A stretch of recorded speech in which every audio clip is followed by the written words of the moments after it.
ऊस आंदोलनाची पहिली ठिणगी सांगलीमध्ये पडलेली आहे। शेतकरी संघटनेनं मिरज तालुक्यातल्या ऊस तोडी बंद पाडत कर्नाटक राज्यातल्या कारखान्यांकडे जाणारा ऊस रोखला आहे। FRP जाहीर झाल्याशिवाय कारखाना सुरू होऊ देणार नाही असा इशारा यावेळी शेतकरी संघटनेकडून देण्यात आला। महाराष्ट्र अजून ऊस गाळप हंगाम सुरू झालेला नाही, मात्र सांगली जिल्ह्याच्या सीमेवर असणाऱ्या कर्नाटक राज्यात कारखाने सुरू झाले। या कारखान्यांसाठी मोठ्या प्रमाणात मिरज तालुक्यातून ऊस तोड सुरू आहे, पण अद्यापही महाराष्ट्रासह कर्नाटकात ऊसाचा FRP जाहीर करण्यात आला नाही। त्यामुळे शेतकरी संघटनेनं ऊस आंदोलनाचा इशारा दिला होता। या ऊस आंदोलनाची पहिली ठिणगी सांगलीच्या मिरज तालुक्यामध्ये पडलेली आहे। रघुनाथदादा पाटील प्रणित शेतकरी संघटनेनं बेडक नजीकच्या वड्डी इथं सुरू असलेली ऊसतोड बंद पाडली।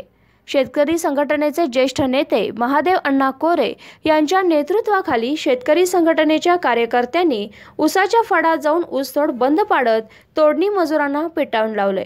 अद्याप कोणत्याही कारखान्यानं ऊसाचा दर जाहीर केला नाही। आधीच शेतकरी प्रचंड अडचणीत आहे। या परिस्थितीचा फायदा उठवत कारखानदार शेतकऱ्यांना लुटण्याचा उद्योग करत आहेत असा आरोप करत शेतकरी संघटना हे खपून घेणार नाही। त्यामुळे राज्य शासनानं कारखानदारांनी पुढे येऊन ऊसाचा दर जाहीर केला पाहिजे। त्याचबरोबर ऊस तोडणी आणि वाहतूकदारांच्या दराही वाढवून दिले पाहिजेत।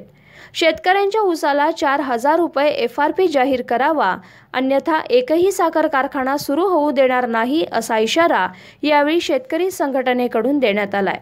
अवकाळी पावसाने आणि वाऱ्यामुळे संपूर्ण ऊस हा पडलेला आहे। याच्यामध्ये वजन घटणार आहे। ऊस बी तोडणं गरजेचं आहे, परंतु तोपर्यंत ऊसाला दर हा ठाम झाला पाहिजे, मिळाला पाहिजे। 4,000 रुपये ही मागणी आहे।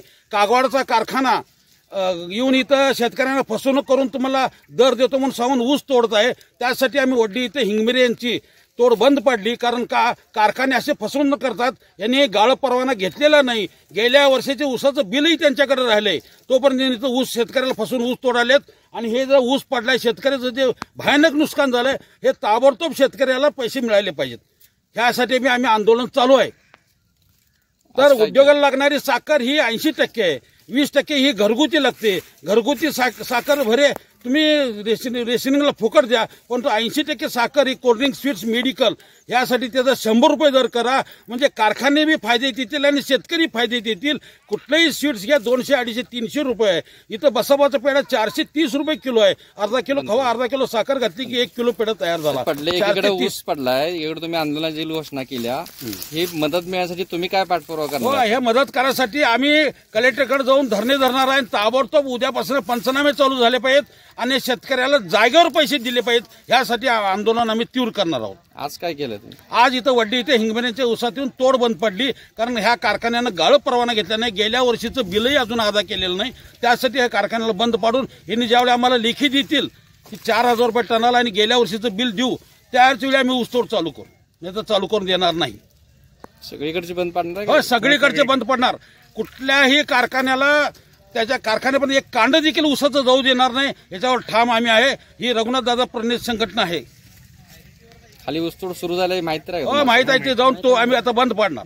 कुठलाही एकही चालू देणार नाही। 2 दिवसात एकही कारखाना चालू, सगळे धोराडी बंद पाडणार आम्ही। कारण शेतकरी अगोदर अवकाळी पाऊस, लॉकडाऊन, कोरोना ह्याच्यामुळे संपूर्ण उद्ध्वस्त झालाय आणि त्याच्या ह्या पद्धतीनं जर त्यांना विचारा की तुम्ही, मी त्यांना तेच म्हटलं की आणि आल्याबरोबरच म्हटलं की मी आमचं ऊस सगळं पडलंय, उंदर डुकराचे सगळं एक मात्र करतात, त्याचं नुकसान भरपाई कोण देणार?